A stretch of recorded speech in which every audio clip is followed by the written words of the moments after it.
Hello, good day. Ako si Sir Mau. Itutuloy natin yung lesson. So, bago tayo magsimula, magkakaroon muna tayo ng Kahoot session. Sige. So, our topic for today is Earth Science, the distribution of geologic features. So, sige, mag-practice muna tayo at tignan ko kung ano ang mga nalalaman nyo about earthquakes. Okay. So,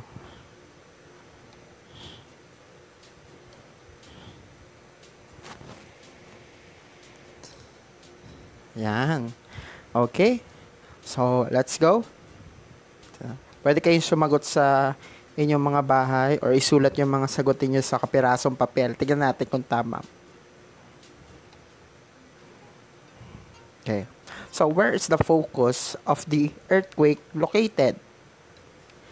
Point B, point A, the circles labeled D, or the line labeled C. Focus, yung A. Sige, tingnan natin kung tama yung A. Tama. Punta tayo sa question number 2. Blank travel through solids, liquids, and gases.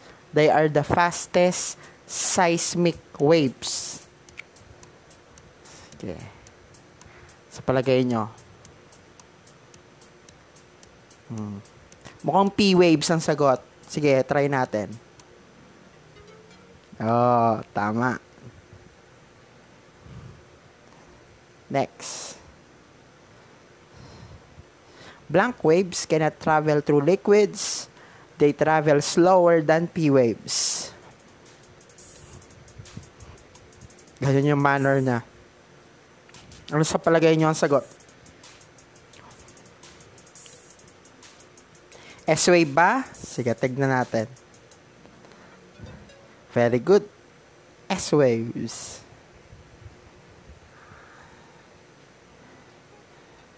Okay. What causes most tsunamis? Underwater earthquakes, meteorite impact, violent windstorms, or typhoons. Nangyayari ito sa dagat. So, most likely underwater earthquakes. Correct.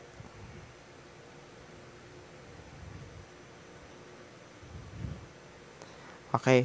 What causes earthquake to happen?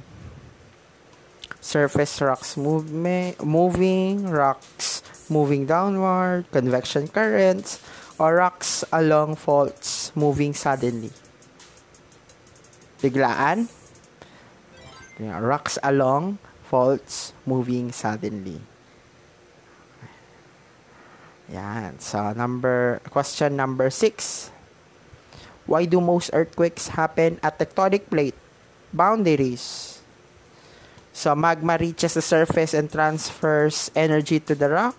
Subduction zone, movement of plates transfers energy to the rock. Or the plate is stronger so it does not deform. Yung red. Oh, mali. Ang tamang sagot ay movement of plates transfers energy to rocks. To the rocks. Okay? Okay, next. Question number 7. The strongest effects of an earthquake are felt farthest from the epicenter, north and south of the epicenter, at the epicenter, and the ring around the epicenter. Siyempre, mas malakas mismo sa epicenter. So, yellow.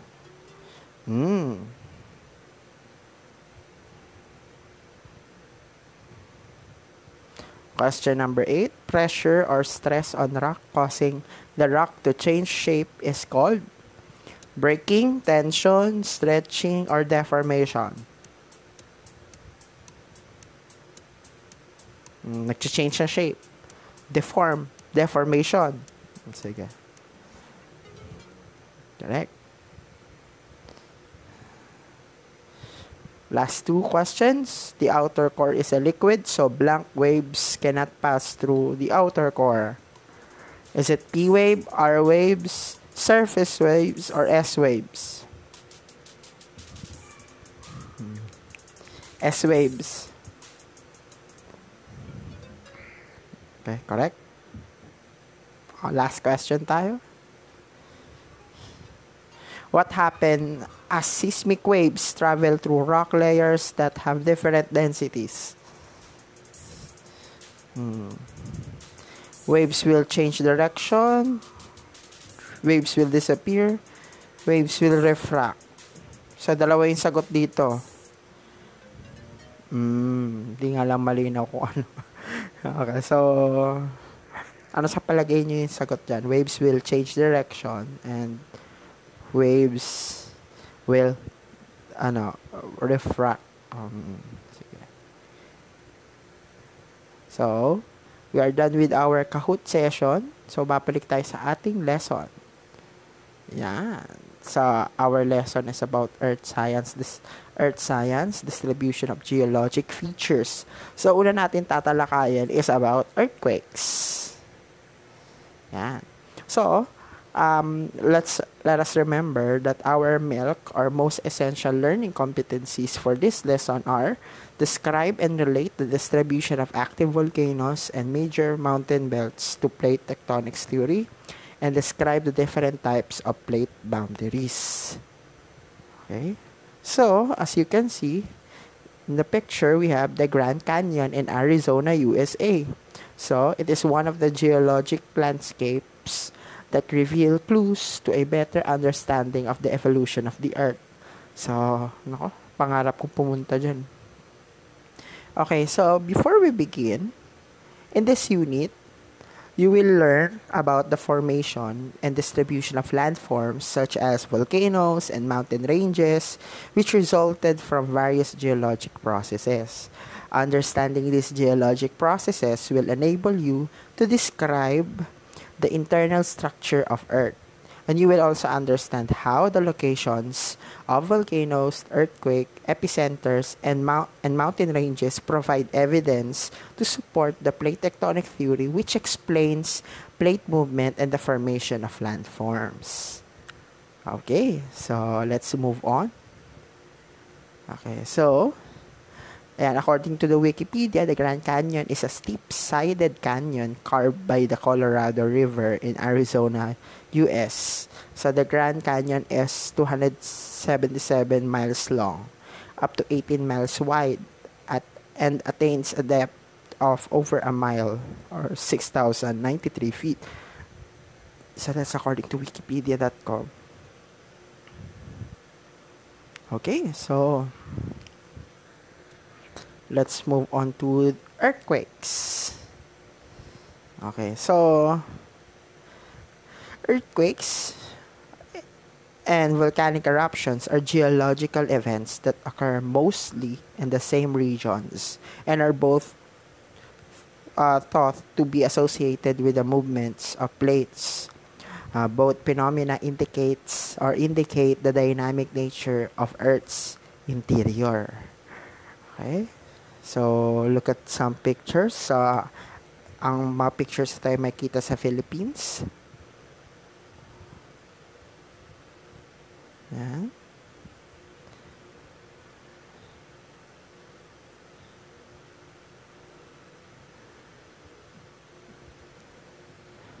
So, earthquake is a series of seismic waves traveling through Earth and is a result of sudden release of energy. Seismic waves, on the other hand, are bodies or body waves that radiate outward in all direction from the center of the Earth's interior. So, nanggagaling sa pinaka-loob ng mundo. Some of the seismic waves travel along the surface, while others travel through the interior of the Earth. Earthquakes usually accompany volcanic eruptions because earthquake epicenters and volcanoes are found along the edges of tectonic plates. So, kapag ang lugar ay malapit sa isang bulkan, most likely, madalas ang paglindol. So, earthquakes may be triggered by the forces of magma rising from a volcano's crater during eruption. So, the movement of plates along faults or cracks on the crust on the Earth crust may also be a source of earthquakes as energy is built up when plates collide. So magma may be forced out of these cracks, possibly forming future volcanoes. So, look at the picture. Yan. So, meron tayong word dyan na epicenter. Okay? Na may kita sa surface and then focus sa ilalim. And then, yung guhit na nandun yung focus is the fault. Okay? So, what's the difference between epicenter and focus? Focus is the point within the earth where an earthquake rupture starts. While epicenter is the geographic point at the surface directly above 670 kilometers below the surface. So, the closer the focus to the surface, the greater the damage of an earthquake. Although an earthquake is normally most severe at its epicenter, a strong earthquake may cause damage several hundreds of kilometers from the epicenter. Deep rock formations and surface topography can sometimes focus and amplify seismic waves to produce localized damage. So, magkaiba ang focus and epicenter. Ang epicenter is at the surface above the focus, which is 670 kilometers below the surface, and then focus is the point within the earth where an earthquake rupture starts. So, in earthquake, madalas nating naririnig ang magnitude and intensity. So, what is the difference between magnitude and intensity? So, this, recall lang ito kasi lesson to sa grade 9. So, intensity measures the shaking in a certain location where earthquake that are shallow and near urban areas can be greatly felt even if they are weak. Okay? So, while magnitude naman measures the energy released at the source of the earthquake. So, earthquakes that are small in magnitude and far from urban areas were barely felt but they are recorded in seismograph. So, yun yung instrument na ginagamit to record the magnitude.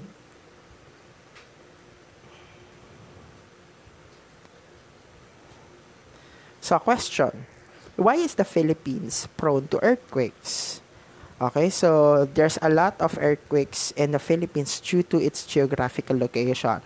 So, it is located in the Ring of Fire or the Pacific Ring of Fire where lithospheric plates move and collide. So, as we can see on the picture, so ang Philippines ay located dito sa Southeast Asia. And then yung Pacific Ring of Fire ay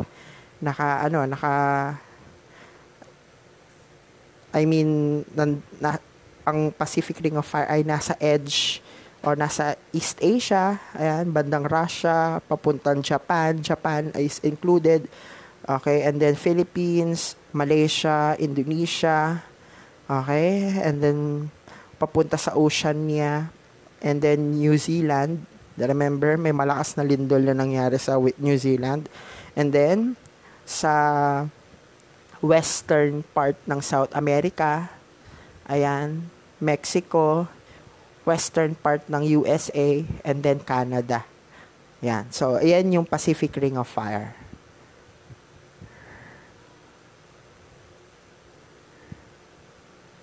Okay. So, earthquake hazards that result in injury, death, and damage to property can be reduced or eliminated if people are warned of and prepared for earthquakes. So, kaya nga tayo, last year, meron tayong emergency survival kit at may go kit tayo. The number of casualties when an earthquake epicenter is near a city is greater because of the larger population and the numerous high-rise buildings. So, a majority of death and injuries can be attributed to poor construction of buildings that cannot withstand earthquakes with a magnitude about 8.0.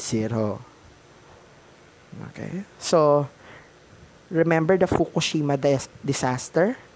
So, yung Fukushima disaster, nangyari ito sa Japan 2010 if I'm not mistaken. So, let's go to the link. Okay, so ang sway na kapag pinindot nyo itong sway, naka-include yung mga yung mga links. Okay, so this is according to the Fukushima Disaster or wiseinternational.org. So, ayan. So, the disaster happened on 2011, March 11. Ayan. So, a huge earthquake and following tsunami caused the cooling of reactors and cooling of the spent fuel pools of Fukushima Daiichi nuclear plants to fail. So, a non-stoppable nuclear disaster unveiled. So, nagkaroon ng nuclear meltdown dahil sa pagkalindol.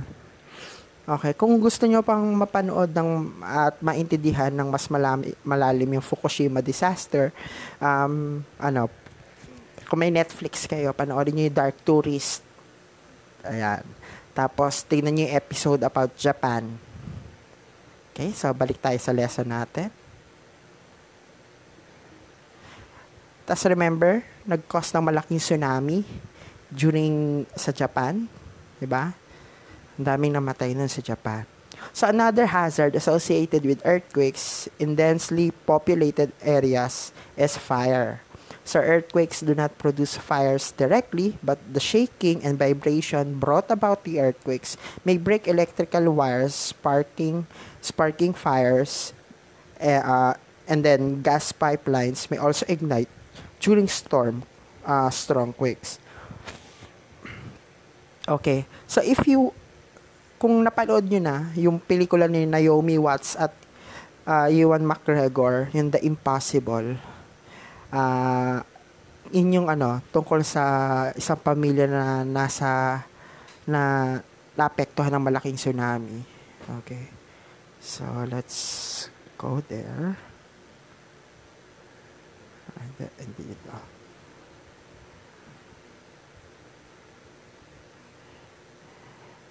Yan. So, it is a 2012 English language film directed by J.A. Bayona. Okay, so nakasama siya sa Oscars, no? Okay, so tignan lang natin yung movie trailer niya sa YouTube.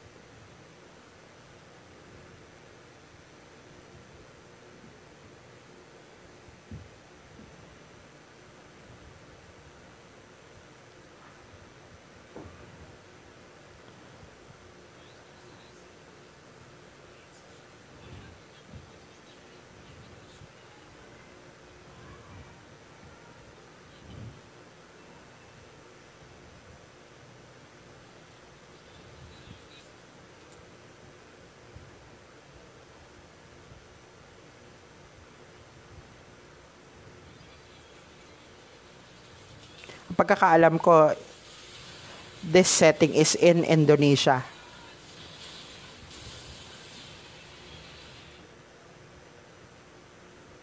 Yan. So,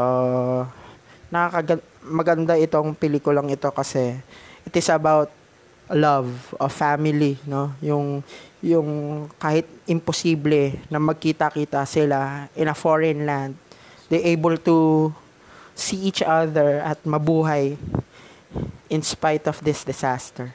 So, tingnan nyo yung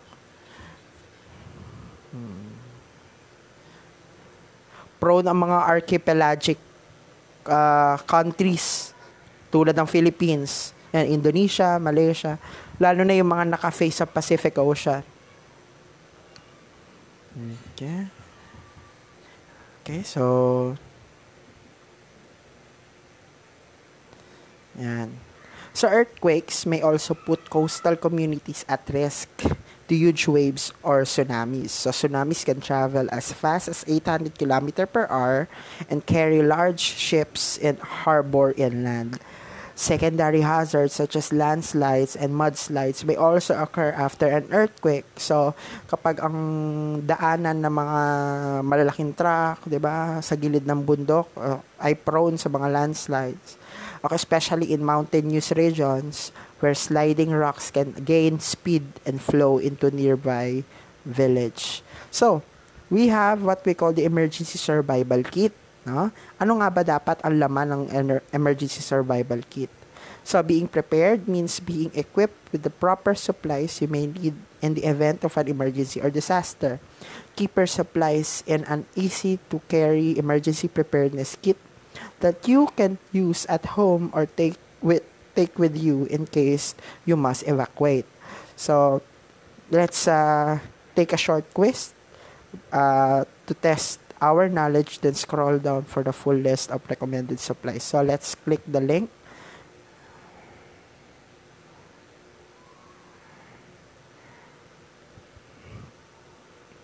Now, so this website is American Red Cross.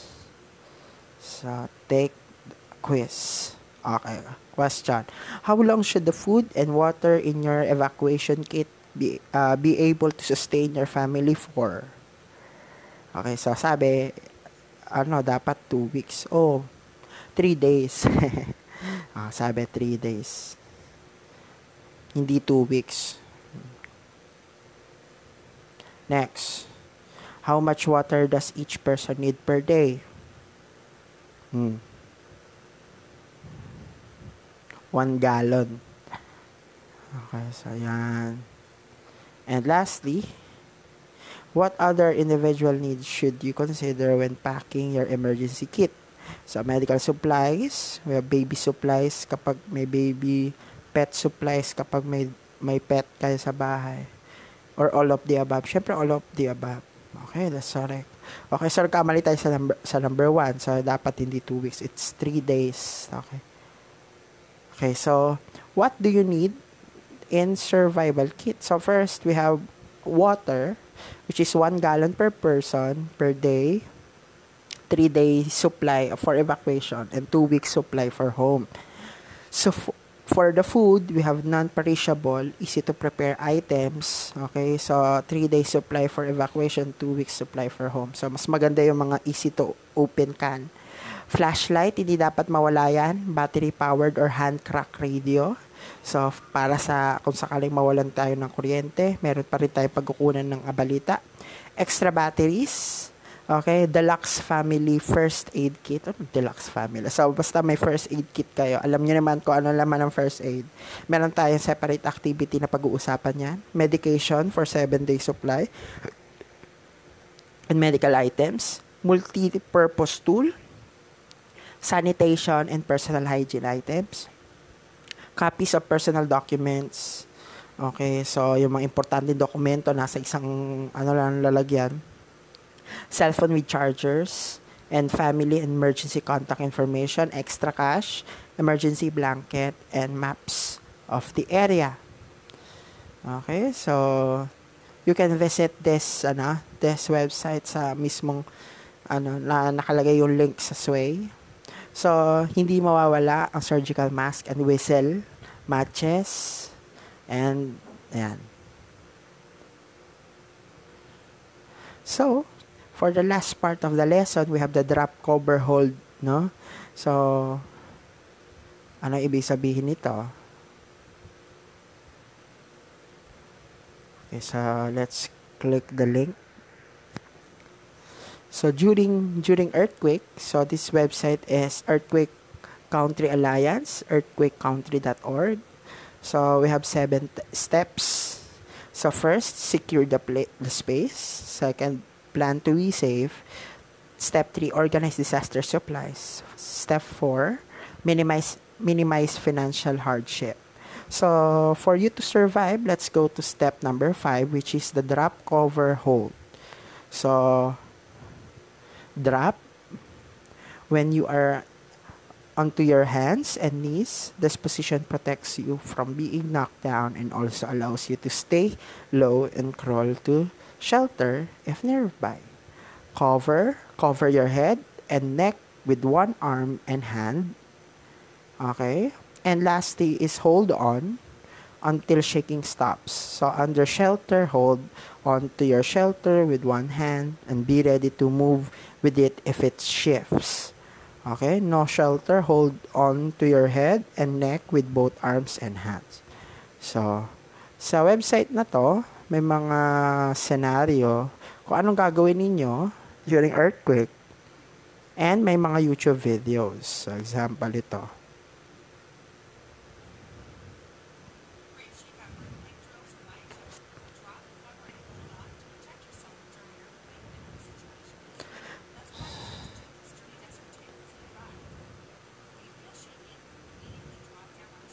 Yeah, ayan yung drop.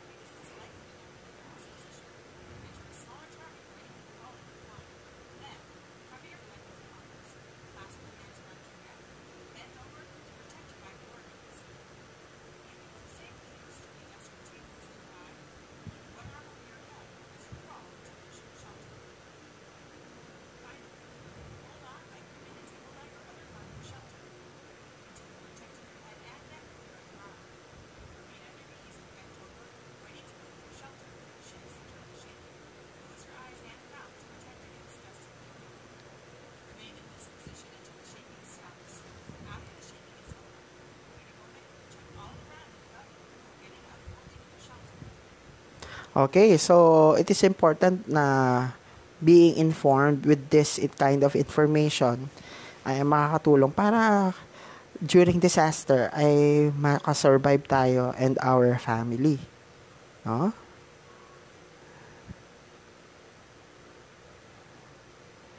Okay, so that's the end of the lesson about earthquakes. So I hope you learned something and please participate sa ating ibang mga activities online. So, I'm Sir Mao, and thank you for listening. Thank you for watching, and please subscribe the my YouTube channel. Thank you.